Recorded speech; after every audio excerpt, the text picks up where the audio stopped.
Hello दोस्तों, तो आज हम एक नया चैप्टर शुरू करने वाले हैं जिस चैप्टर का नाम है अकाउंट्स फ्रॉम इनकम्प्लीट रिकॉर्ड्स।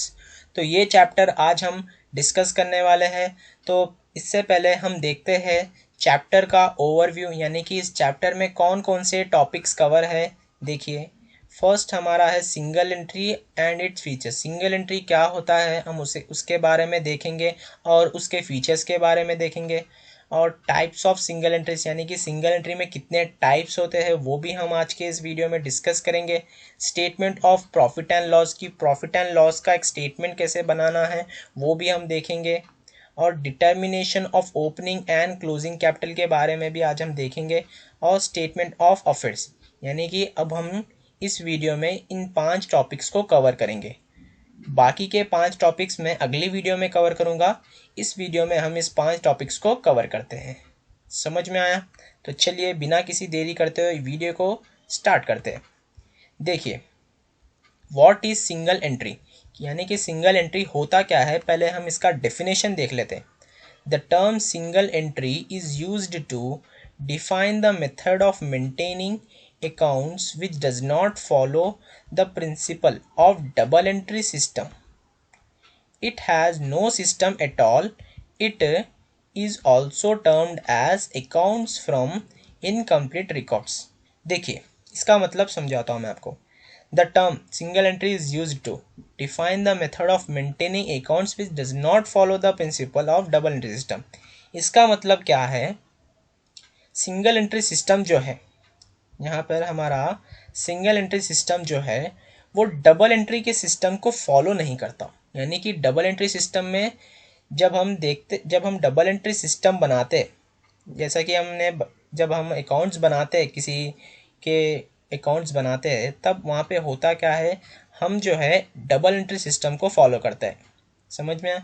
हम डबल एंट्री सिस्टम के अकॉर्डिंग अकाउंट्स बनाते हैं। जैसा कि पहले हम जनरलाइज करते हैं, यानी कि जनरल एंट्रीज बनाते हैं, और फिर हम उस जनरल एंट्रीज़ को उस जनरल एंट्री के माध्यम से हम लेडजर पोस्टिंग करते हैं।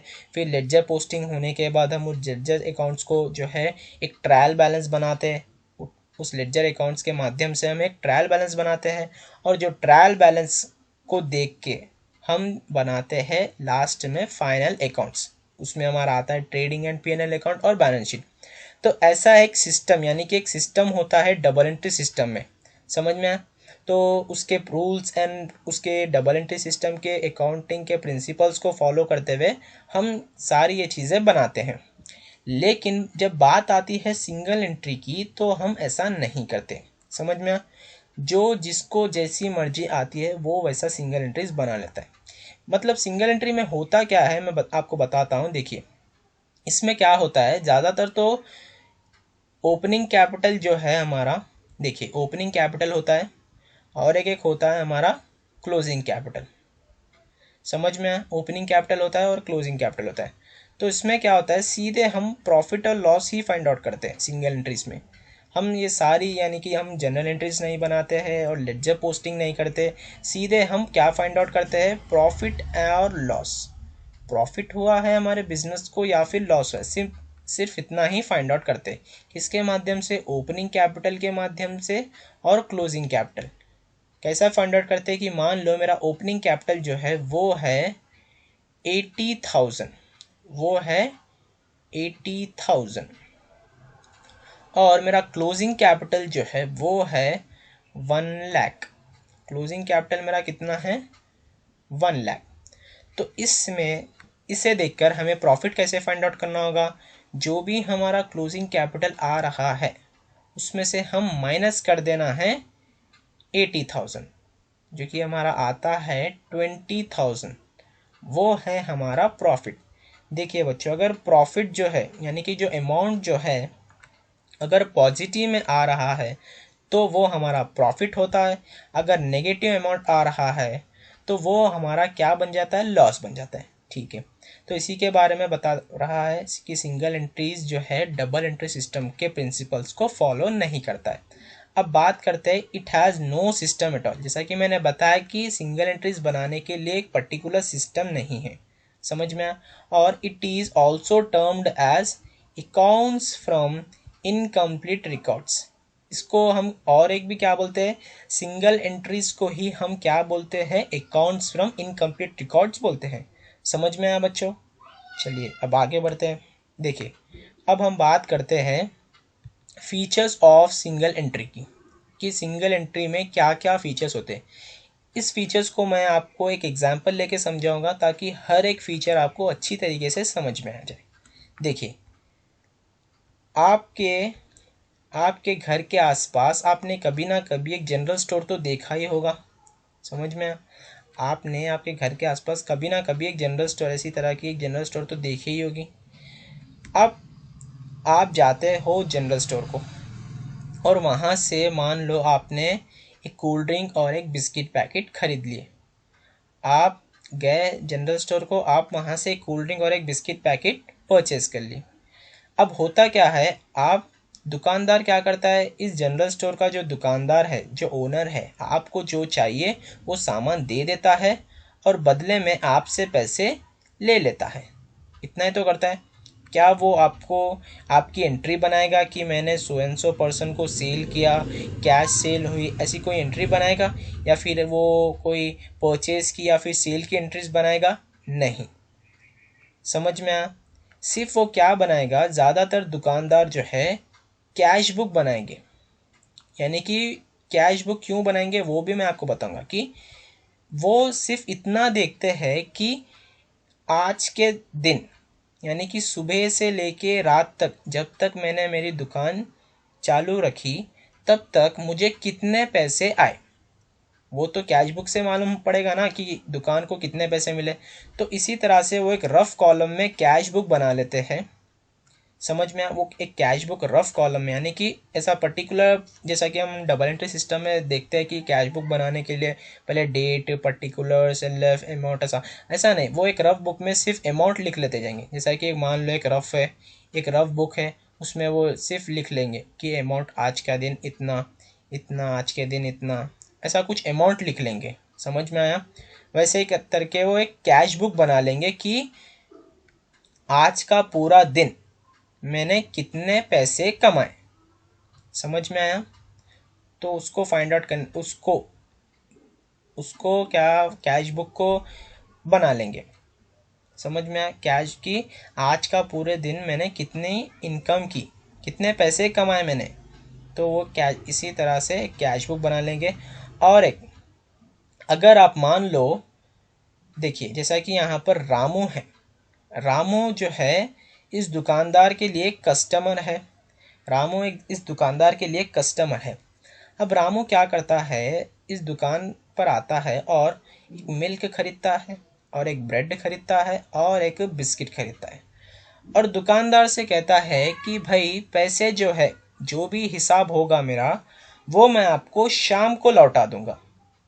अब दुकानदार कहता है ठीक है भाई। और दुकानदार क्या करता है, ऐसे ही जैसे मैंने यहाँ पर एक रफ बुक में एक एंट्री बनाई, ऐसे ही एक रामू का अकाउंट खोल लेगा और ऐसे ही एक अकाउंट बना लेगा। समझ में आया? देखिए रामू वो पहले लिख लेगा कि रामू, और रामू कौन है, दुकानदार के लिए कस्टमर है, तो कस्टमर लिख लेगा। और वो लिख लेगा कि रामू ने मुझसे मिल्क खरीदा और कितने पैसों का, 40 रुपये का। ब्रेड खरीदा रामू ने, वो भी कितने का, 40 रुपये का। और बिस्किट खरीदा, वो भी कितने का, 20 रुपये का। तो टोटल जो हिसाब हुआ रामू का वो हो रहा है 100 रुपये। तो ऐसा करके वो एक रफ कॉलम में अपनी एक बुक बना लेगा रामू के नाम से। समझ में आया? जब शाम को रामू आएगा तो वो उसे बुक बताएगा कि आपका हिसाब जो है 100 रुपये हो रहा है, आप मुझे 100 रुपये दे दीजिए। समझ में आया? तो वैसे एक करके एक जनरल, यानी कि एक रफ एंट्री बना लेगा। समझ में आया?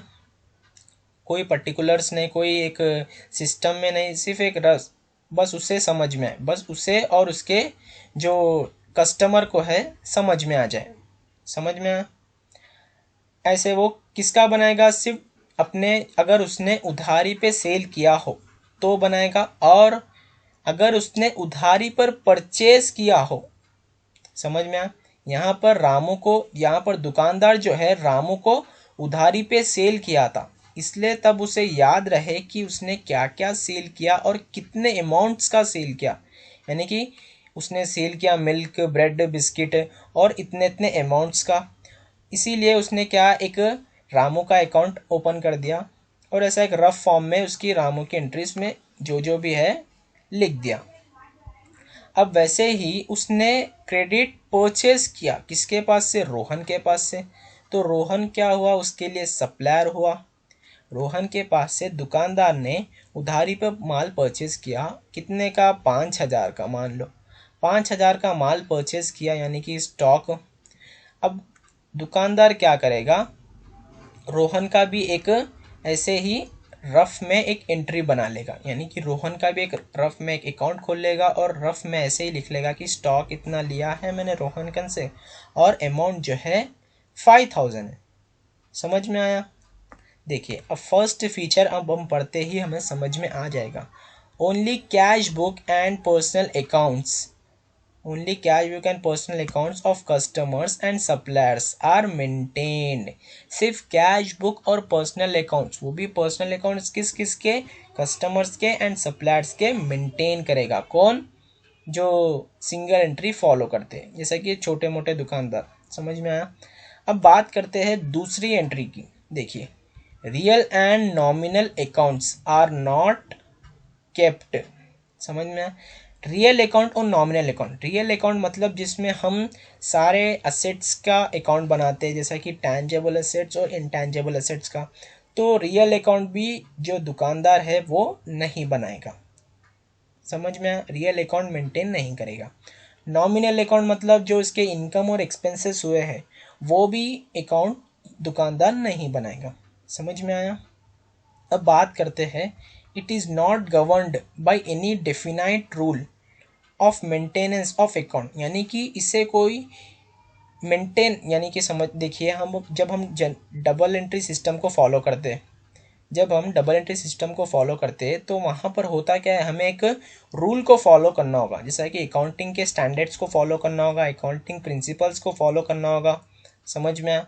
जैसा कि असेट है, जब भी हमारा असेट बढ़ रहा है तो हमें उसे डेबिट करना होगा, ऐसा कुछ फॉलो करना होगा। अकाउंटिंग के रूल्स, प्रिंसिपल्स और अकाउंटिंग के स्टैंडर्ड्स को फॉलो करते हुए हम डबल एंट्री सिस्टम को अकाउंट्स बनाते हैं। समझ में आया। लेकिन सिंगल एंट्री में ऐसा कुछ भी नहीं है। समझ में आया।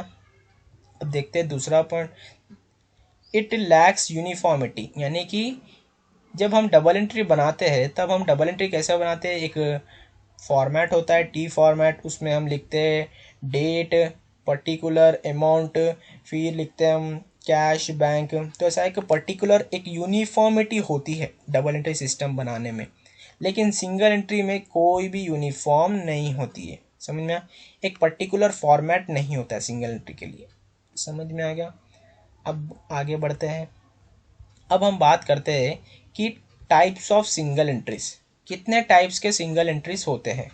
देखिए, सिंपल प्रॉफिट कैलकुलेशन, यानी कि एक सिंपल प्रॉफिट कैलकुलेशन होता है सिंगल एंट्री में, और एक conversion into double entry system, यानी कि फर्स्ट हम देखते हैं, देखिए सिंपल प्रॉफिट में कैलकुलेशन देखते हैं। अब ये सिंपल प्रॉफिट कैलकुलेशन क्या होता है दोस्तों, जब हम दुकानदार के पास जाते हैं तो वो क्या करेगा, वो ना तो कुछ अकाउंट्स बनाएगा सेल और परचेस के, सिर्फ वो अपने डेटार्स के क्रेडिटार्स के अकाउंट बनाएगा और एक कैश बुक मेंटेन कर लेगा। क्यों मेंटेन करेगा ये सभी भी, ताकि उसे पता चले कि उसके बिजनेस में प्रॉफिट हो रहा है या फिर लॉस हो रहा है। अगर प्रॉफिट हुआ तो कितने का प्रॉफिट हुआ, अगर लॉस हुआ तो कितने का लॉस हुआ। सिर्फ उसका इंटेंशन जो है सिर्फ वो प्रॉफिट जानने के लिए, वो यानी कि वो प्रॉफिट कैलकुलेशन करने के लिए सिर्फ 3 बुक्स बनाएगा, एक कैश बुक मेंटेन करेगा और एक पर्सनल अकाउंट बनाएगा, किसका, एक कस्टमर का और सप्लायर्स का। यानी कि उसका मेन इंटेंशन क्या है कि बस उससे प्रॉफिट मालूम हो, उसके दुकान का जो प्रॉफिट आ रहा है वो मुझे मालूम हो जाए। इसे हम कहते हैं, इसे प्रॉफिट को फाइंड आउट करने के लिए हम एक सिंपल प्रॉफिट कैलकुलेशन करते हैं, जो कि सिंगल एंट्री में आता है। अब दूसरा टाइप देखिए, अगर उस दुकानदार को अपना बिजनेस जो है एक्सपैंड करना हो, उस दुकानदार को अपना बिजनेस एक्सपैंड करना हो, तब वो क्या करेगा, बैंक के पास जाएगा लोन लेने, ताकि अब अपन के जो बिज़नेस को एक्सपैंड करना हो तो हमें तो फंड्स की तो नीड होगी, फंड्स की रिक्वायरमेंट होगी। तो दुकानदार जो है बैंक के पास जाएगा, तब बैंक उससे कहेगा कि भाई तुम्हारे अकाउंट्स हमें बताइए। तब बैंक के पास जो है सिंगल एंट्री सिस्टम फॉलो नहीं होता है, बैंक के पास सिंगल एंट्री सिस्टम फॉलो नहीं होता है, बैंक के पास सिर्फ डबल एंट्री सिस्टम फॉलो होता है। तो वो दुकानदार से कहेगा बैंक की, भाई आप पहले डबल एंट्री सिस्टम में अपने बुक्स ऑफ अकाउंट्स मेंटेन कीजिए, तब आके मुझे बताइए, तब मैं उस अकाउंट्स को देख के वेरीफाई करके आपको लोन दूंगा। तो जो दुकानदार है अपने सिंगल एंट्री यानी कि अकाउंट्स फ्रॉम इनकम्प्लीट रिकॉर्ड्स, जो उसके पास अकाउंट्स है लेकिन इनकम्प्लीट रिकॉर्ड्स है, उसी के माध्यम से वो बनाएगा डबल एंट्री। समझ में आ? वो कन्वर्जन करेगा, देखिए conversion into double entry system. Single entry से वो क्या बनाएगा, डबल एंट्री बनाएगा। समझ में आ गया। अब हम पहले बात करते हैं कि सिंपल प्रॉफिट कैलकुलेशन कैसे निकाला जाता है। आइए देखते हैं। देखिए statement of profit and loss account, इसी के माध्यम से हम जो है प्रॉफिट और लॉस फाइंड आउट कर सकते हैं। यानी कि ये एक स्टेटमेंट है जिससे हमें पता चलता है कि हमारे बिजनेस में प्रॉफिट हो रहा है या फिर लॉस। समझ में आया बच्चों। इसके लिए पहले हमें क्लोजिंग कैपिटल लेना है। क्लोजिंग कैपिटल लेना है, उसका जो भी अमाउंट है वो हमें यहाँ पर लिख लेना है, और उसमें हमें ऐड करना होगा drawings during the year. Drawings यानी जो भी पैसा हम लोगों ने हमारे कैपिटल में से विड्रॉ किया अपने पर्सनल यूज़ के लिए, तो उसे हम ड्राइंग कहते हैं। जो ड्राइंग्स किया हमने ड्यूरिंग द ईयर, उसका अमाउंट भी हमें क्लोजिंग कैपिटल के अमाउंट से ऐड कर लेना होगा। समझ में आया। जब जो बैलेंस अमाउंट आएगा उसमें से हम क्या करेंगे, उसमें से हम लेस करेंगे additional capital introduced during the year. अगर हम लोगों ने एडिशनल कैपिटल इंट्रोड्यूस किया ड्यूरिंग द ईयर में, तो वो अमाउंट हम इस बैलेंस अमाउंट से माइनस कर देंगे। समझ में आया। वो अमाउंट हम इस बैलेंस अमाउंट से माइनस कर देंगे। तब जो बैलेंस अमाउंट आएगा उसमें से हमें लेस करना होगा ओपनिंग कैपिटल। समझ में आया। उसमें से हमें लेस करना होगा ओपनिंग कैपिटल। तब जाके हमें पता चलेगा कि हमारे बिजनेस को प्रॉफिट हुआ है या फिर लॉस। अगर जो लास्ट का अमाउंट नेगेटिव में आएगा तो हमारा वो लॉस होगा। अगर पॉजिटिव में आएगा लास्ट का अमाउंट तो वो हमारा प्रॉफिट होगा। समझ में आया। तो चलिए एक क्वेश्चन करते हैं इसी के बेस पे। आइए देखिए, फाइंड आउट द प्रॉफिट और loss, find out the profit और लॉस फ्रॉम द फॉलोइंग। कि देखिए हमें जो है कुछ डेटा दे दिया गया है। अब इस डेटा के माध्यम से हमें प्रॉफिट या लॉस फाइंड आउट करना है। देखिए capital at the beginning of the year, capital यानी बिगिनिंग ऑफ द ईयर मतलब ये है हमारा ओपनिंग कैपिटल। समझ में आया बच्चों, ये है हमारा ओपनिंग कैपिटल। ओपनिंग कैपिटल जो है वो हमें यहाँ पर 80,000 दिया है। 80,000 का ओपनिंग कैपिटल है। ठीक है भाई। अब drawings during the year, drawings during the year कितने 18,000 है। ओके। अब capital at the end of the year यानी कि ये हमारा क्लोजिंग कैपिटल है। ये हमारा क्लोजिंग कैपिटल है। क्लोजिंग कैपिटल हमारा 90,000 है। ठीक है। Capital introduced during the year ये कितना है हमारा, ये है हमारा 5,000। तो चलिए देखिए दोस्तों, अब हम यहाँ पर इसका सोल्यूशन करते हैं। देखिए पहले हमें क्लोजिंग कैपिटल लेना होगा। क्लोजिंग कैपिटल जो है वो है हमारी 90,000, जैसा कि आप देख सकते हो। देखिए क्लोजिंग कैपिटल जो है वो है हमारी 90,000। यहाँ पे हमने 90,000 ले लिया है। उसमें हमें ऐड कर देना होगा ड्राइंग्स। ड्राइंग्स कितने की थी, 18,000 की थी। अब उस जो बैलेंस अमाउंट आएगा, जब हम 90,000 में 18,000 ऐड करेंगे तो वो होगा हमारा 1,08,000। अब वो बैलेंस अमाउंट में से हमें लेस करना होगा एडिशनल कैपिटल। एडिशनल कैपिटल कितना था, 5,000 का था। अगर मैं 5,000 लेस कर दूं 1,08,000 में से, तो अमाउंट जो है 1,03,000 होगा। जब ये बैलेंस अमाउंट में से हमें लेस करना होगा ओपनिंग कैपिटल। जो कि है हमारा 80,000। ओपनिंग कैपिटल को जब हम लेस कर देते हैं इस बैलेंस अमाउंट में से तब हमें आता है net profit.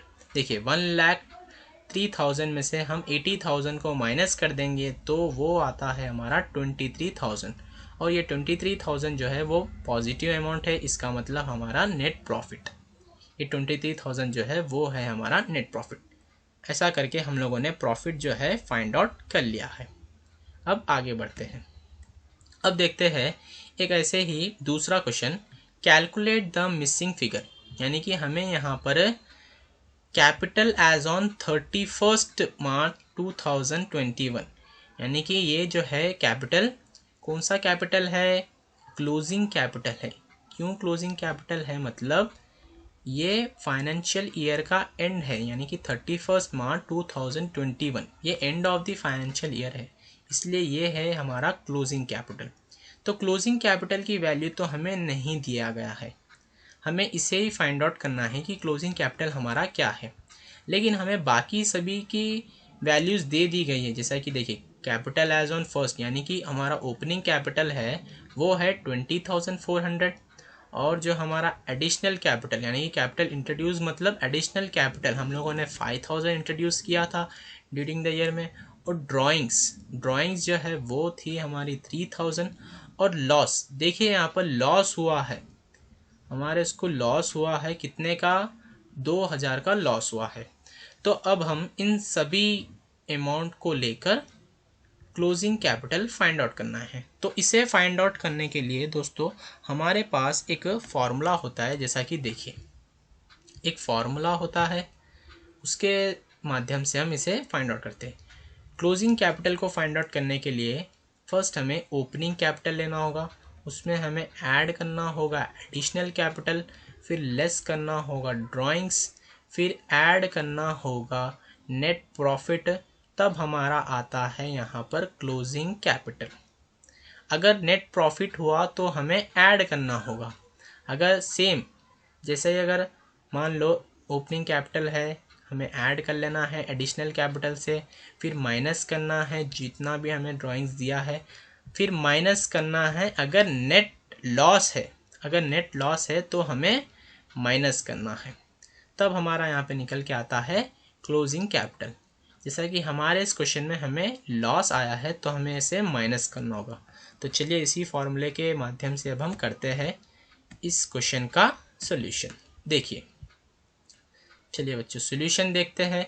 Opening capital plus additional capital minus drawings minus net loss और is equal to closing capital. लेकिन क्लोजिंग कैपिटल तो हमें नहीं दिया गया है, तो इसलिए हम क्लोजिंग कैपिटल को x मान के चल रहे हैं।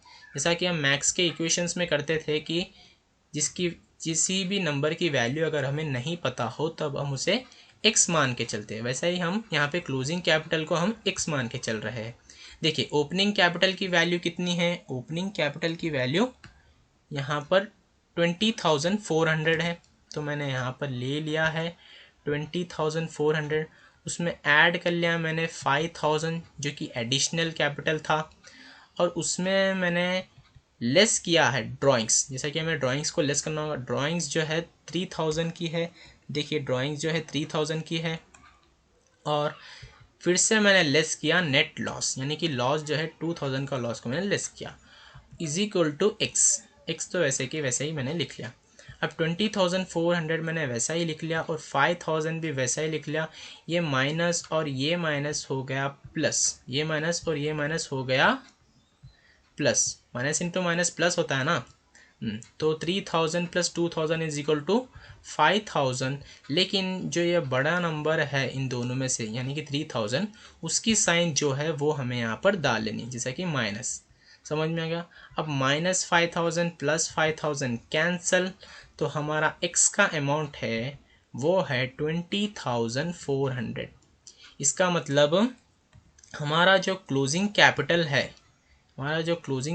है वो है 20,400।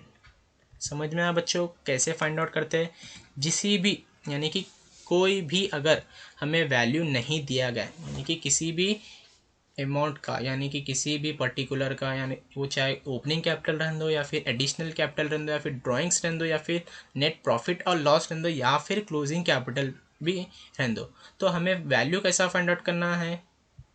अगर जिसकी वैल्यू हमें नहीं दिया गया, कुछ मिसिंग दिया गया है क्वेश्चन में, तो उसकी जगह पर हमें पहले x ले लेना है और बाकी के जो वैल्यूज दिया गया है उसको सेम अकॉर्डिंग ऐसे ही लिखते जाना है। समझ में आया दोस्तों।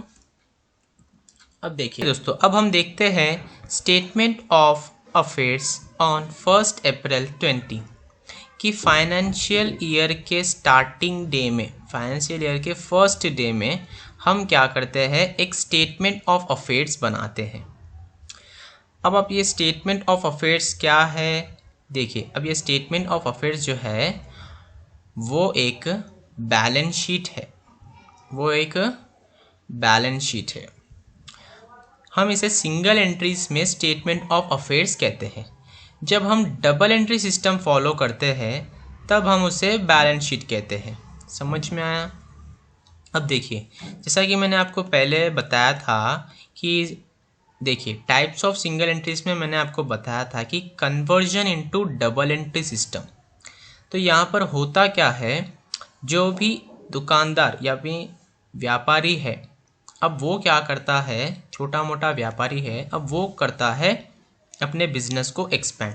अब बिजनेस को एक्सपेंड करने के लिए हमें फंड्स की नीड होगी, तो हमें ज़्यादातर फंड्स की नीड जो है उसको पूरी करने के लिए, हमें हमारे बिज़नेस के फंड्स की रिक्वायरमेंट को पूरी करने के लिए हमें बैंक जाना होगा और बैंक से लोन लेना होगा। वहाँ पर बैंक जो है हमें हमारे अकाउंट्स पूछेगा, लेकिन बैंक जो है सिंगल एंट्री सिस्टम को फॉलो नहीं करता। बैंक किसे फॉलो करता है, जी हाँ, बैंक जो है डबल एंट्री सिस्टम को फॉलो करता है। तो अब हम डबल एंट्री सिस्टम के अकाउंट्स बनाने के लिए एक अकाउंटेंट को हायर करते हैं, एक अकाउंटेंट को हायर करते हैं। तो वो अकाउंटेंट को हम अपने शॉप पर बुलाते हैं और उसे सारी इन्फॉर्मेशन जो है देते हैं। तो चलिए यहाँ पर जैसा कि हम लोगों ने देखा था कि देखिए अब एक स्टोर है, मान लो एक स्टोर है। अब स्टोर का जो बिजनेसमैन है या कि ओनर है, स्टोर का जो ओनर है वो क्या करता है, एक अकाउंटेंट को हायर करता है, यानी कि अकाउंटेंट को बुलाता है अपने स्टोर पर, ताकि वो अकाउंटेंट को सारी इन्फॉर्मेशन दे सके और वो अकाउंटेंट उस इन्फॉर्मेशन के माध्यम से एक बैलेंस शीट तैयार करे। लेकिन अकाउंटेंट उस इन्फॉर्मेशन के माध्यम से एक स्टेटमेंट ऑफ अफेयर्स तैयार करे, जिसे हम कहते हैं बैलेंस शीट। समझ में आया बच्चों, स्टेटमेंट ऑफ अफेयर्स कहना इसे, ताकि क्योंकि हम सिंगल एंट्रीज में बुक बना रहे हैं तो सिंगल एंट्री सिस्टम को फॉलो करें, तो इसे हम कहते हैं स्टेटमेंट ऑफ अफेयर्स, ना कि बैलेंस शीट। समझ में आया, पर ये रहती तो सेम बैलेंस शीट की तरह ही। तो अब यहाँ पर होता क्या है, अकाउंटेंट जो है जाता है स्टोर को, अब वो सारी इन्फॉर्मेशन इकट्ठा करता है ओनर से। अब यहाँ पर होता क्या है, अकाउंटेंट पूछता है ओनर से कि यहाँ पे आपका जो फर्नीचर है, यानी कि उस स्टोर में कुछ फर्नीचर पड़ा होता है जो बिज़नेस के लिए यूज़ हो रहा है, जैसा कि डेस्क हो गया, टेबल हो गया, इन सभी को अकाउंटेंट जो है एक फर्नीचर अकाउंट बना लेता है और ओनर से पूछता है कि उस फर्नीचर की वैल्यू कितनी है। तो ओनर कहता है कि इसकी वैल्यू जो है कुछ 10,000 होगी। तो अकाउंटेंट क्या करता है, पहले ऐसा स्टेटमेंट ऑफ अफेयर्स ऐसा बना लेता है। ऑन कब अकाउंटेंट जो है 1 अप्रैल 20 को उसके शॉप पर विजिट गया।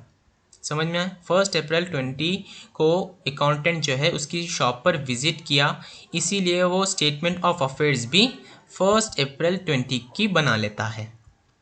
अब वो क्या करता है, ऐसा एक लायबिलिटीज़ ऐसा बैलेंस शीट की तरह एक बना लेता है, लायबिलिटीज़ अमाउंट, एसेट अमाउंट्स, तो ऐसा बना लेता है। और उसने फर्नीचर पूछा था, फर्नीचर हमारा कहाँ आता है, एसेट साइड आता है, इसलिए उसने फर्नीचर एसेट में लिख लिया था।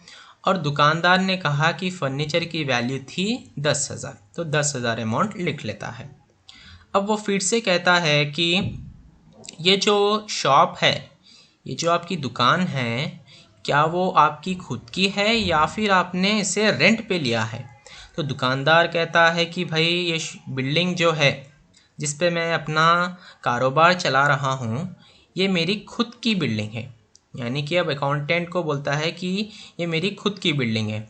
तो अकाउंटेंट कहता है कि अच्छा भाई, तो तुम्हारे पास बिल्डिंग भी है, तो बिल्डिंग भी जो है वो है हमारा असेट। अब वो पूछता है कि बिल्डिंग की वैल्यू कितनी है। तो बिल्डिंग की वैल्यू बताता है व्यापारी की 5 लाख जो है इस बिल्डिंग की वैल्यू है।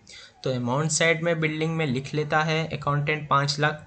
अब फिर वो कहता है कि दुकान में जो माल पड़ा है, यानी कि दुकान में जो स्टॉक है वो कितने का है। दुकान में जो स्टॉक है वो कितने का है।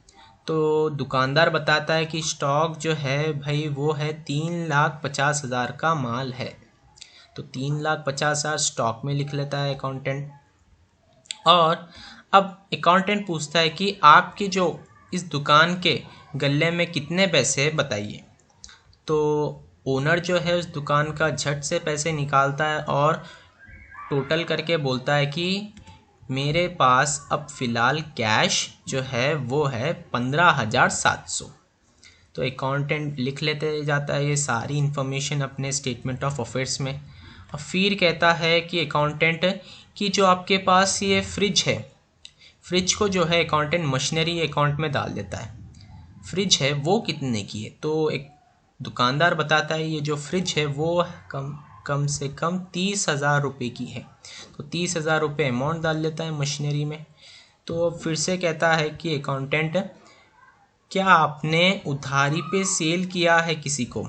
तो ओनर बताता है हाँ जी हाँ, मैं बुक्स मेंटेन करता हूँ। जैसा कि हम लोगों ने पहले देखा था कि ये जो छोटे मोटे व्यापारी होते हैं वो सिर्फ पर्सनल अकाउंट्स मेंटेन करते हैं, वो भी किसके, डेटार्स के और क्रेडिटार्स के।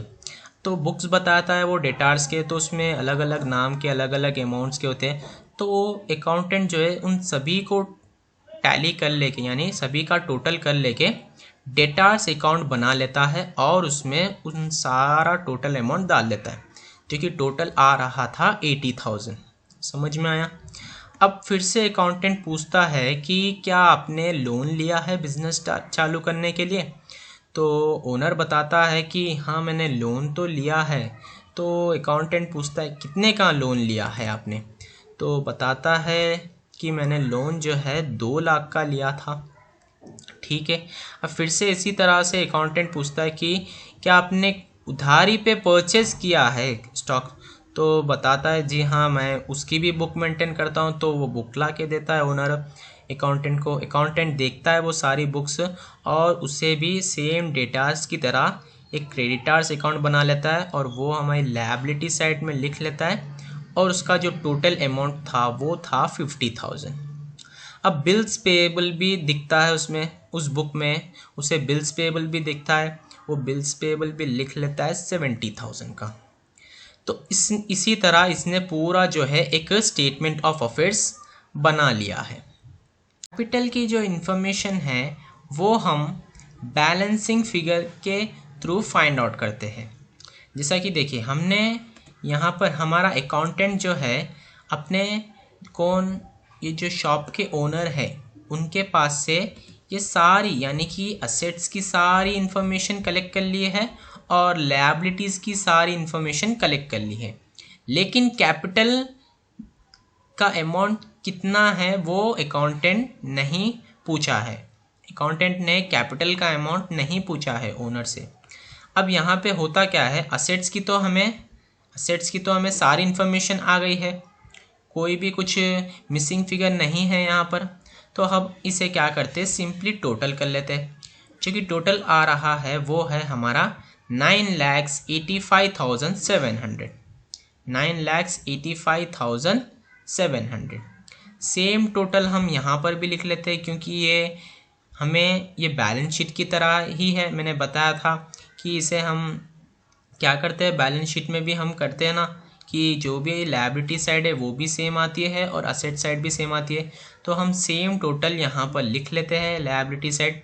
अब हम क्या करते हैं, जितनी हमें लायबिलिटीज़ की इन्फॉर्मेशन मिली है, जैसा कि हमें लायबिलिटीज़ की इन्फॉर्मेशन जो है लोन अमाउंट मिला, और क्रेडिटार्स कितने हैं वो पता चला हमें, और बिल्स पेबल का अमाउंट कितना है वो पता चला।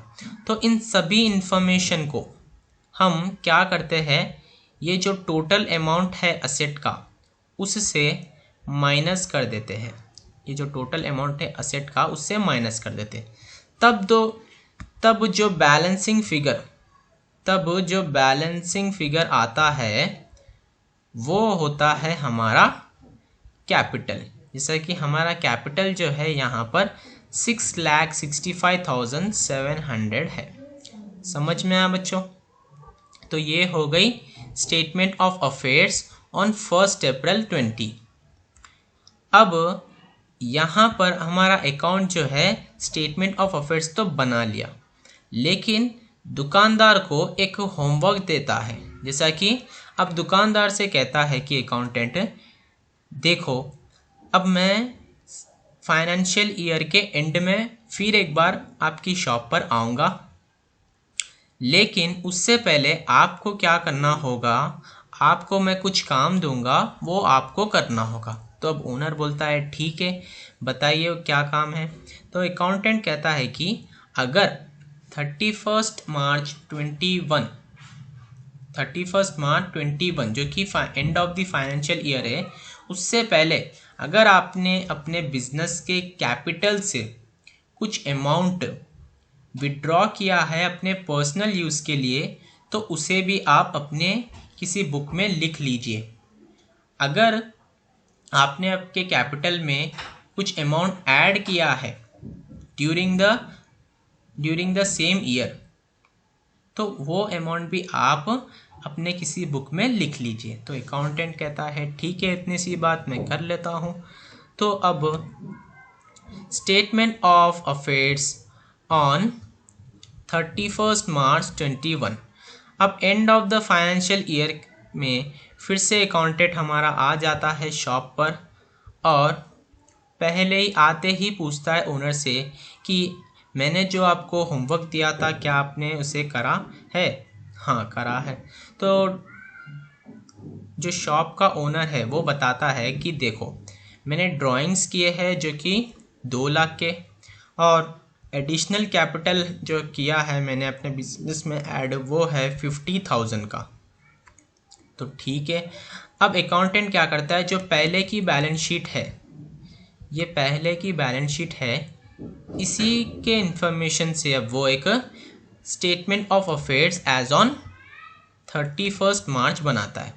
क्या बनाता है? Statement of affairs on 31 March 21, यानी कि end of the financial year पे एक और स्टेटमेंट बनाता है। फिर से वैसे ही लिख लेता है लायबिलिटीज अमाउंट, एसेट अमाउंट।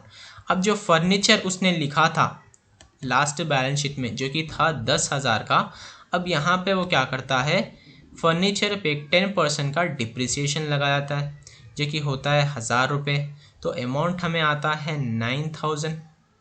समझ में आ? और बिल्डिंग का अमाउंट भी ले लेता है पहले से ही। बिल्डिंग का अमाउंट जो है 5 लाख से, तो बिल्डिंग पे वो अप्रिसिएशन लगा जाता है, अप्रिसिएशन 5% का जो कि आता है 25,000।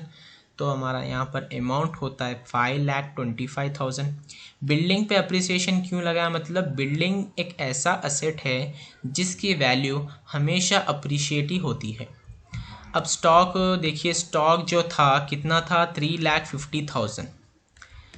तो अब यहाँ पर अकाउंटेंट पूछता है कि क्या आपने कुछ बदलाव किया है, यानी कि क्या आपका माल जो है पहले से बिका है अब तक? तो दुकानदार कहता है कि जी हाँ भाई मेरा माल जो है बिका था।